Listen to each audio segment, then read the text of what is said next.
You open Instagram just to check. 2 minutes, you tell yourself, and then you see it.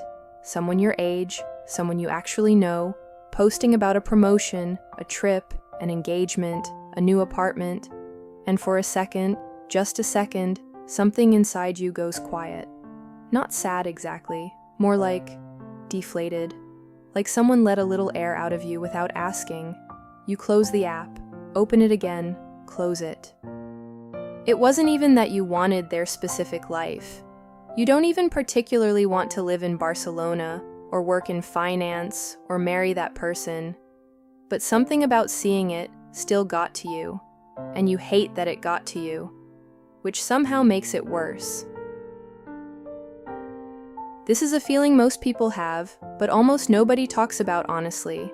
Not the big dramatic jealousy, the kind you can at least justify to yourself. This quieter thing, this low-level hum of measuring yourself against everyone around you without meaning to, checking where you rank, calculating how far behind you are on some invisible timeline that nobody officially created, but somehow everybody seems to be following. The uncomfortable part isn't that you compare, it's that you can't seem to stop. There's a reason for that, and it goes deeper than social media, deeper than insecurity, deeper than anything as simple as you just need more confidence. It starts somewhere much earlier than you'd probably expect.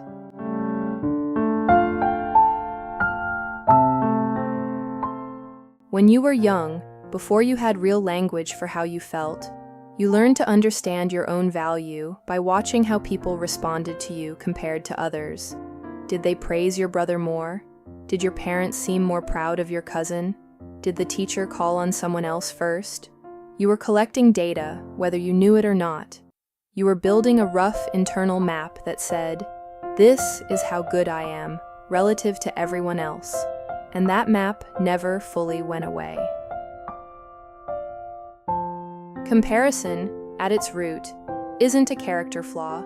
It's a survival mechanism that got a little too comfortable. It was genuinely useful once, helping you figure out where you stood, what was expected, how to stay safe in a social group. The problem is that it never learned when to clock out. So now you're in your 20s or 30s or 40s, and you're still running that same old software, still checking, still measuring, still doing that quiet arithmetic in the back of your mind, even when you're trying to enjoy something. And here's the thing about people who compare constantly. They rarely compare to feel good. You'd think ego would be involved, that at least sometimes you'd look around and think, okay, I'm doing pretty well actually. But the comparison tends to be selective in a very specific and punishing direction. You almost always find the person who's slightly ahead, the one who's a little further along, the one whose life looks a little more like what yours is supposed to be, and you use them like a measuring stick that only ever shows you what you're missing. That's not an accident. That's anxiety doing its job. There's a particular kind of person, and maybe you recognize yourself here, who uses comparison as a way of managing uncertainty. If you can just figure out where you stand, you can relax, right? If you know you're on track, you can breathe. But the check never actually gives you that relief, because there's always another check needed, always someone new to measure against. The finish line keeps moving, and the more you look, the more unsettled you feel, which makes you want to look again. It's exhausting in a way that's hard to explain to someone who doesn't do it, because from the outside, it looks like scrolling. From the inside, it feels like homework you can never finish.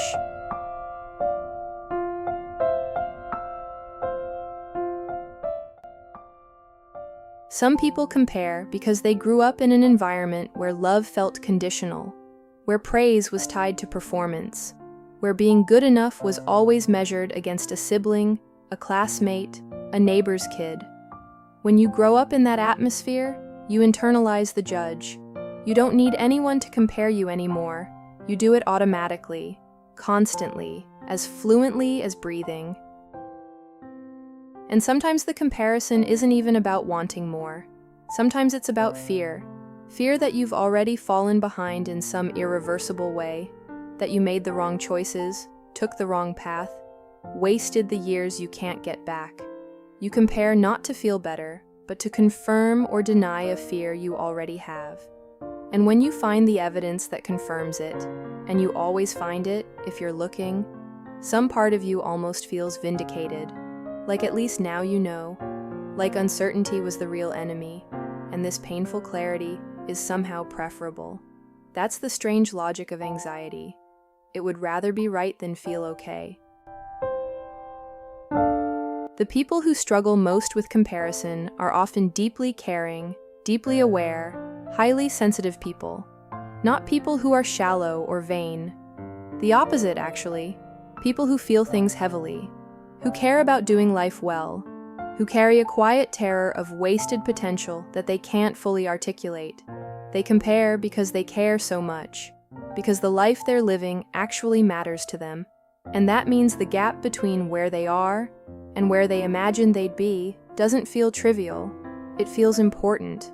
It feels like evidence of something. Here's what slowly starts to shift, though. For some people, not all at once, not dramatically, they start to notice when the comparison disappears. It disappears when you're deep in something you actually love doing and you forget to check. When you're laughing with someone in a way that feels real. When you're absorbed in a project, a conversation, a moment that pulls all of you in. The measuring stops, the arithmetic goes quiet, and there's just this, whatever this is, and it's enough.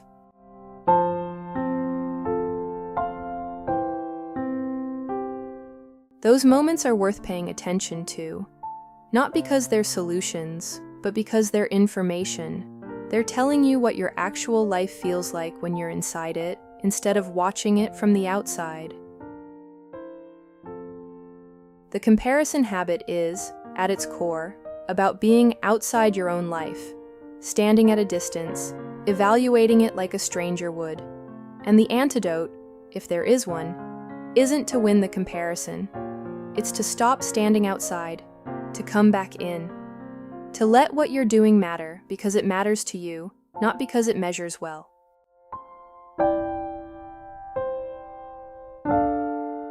That's harder than it sounds, especially when you've been doing this for years, especially when the habit lives in your body now, automatic and fast.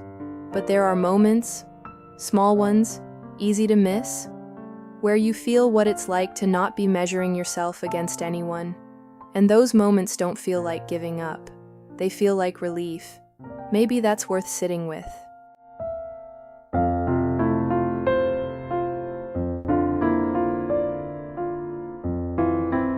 If any of this felt uncomfortably familiar, you're not alone.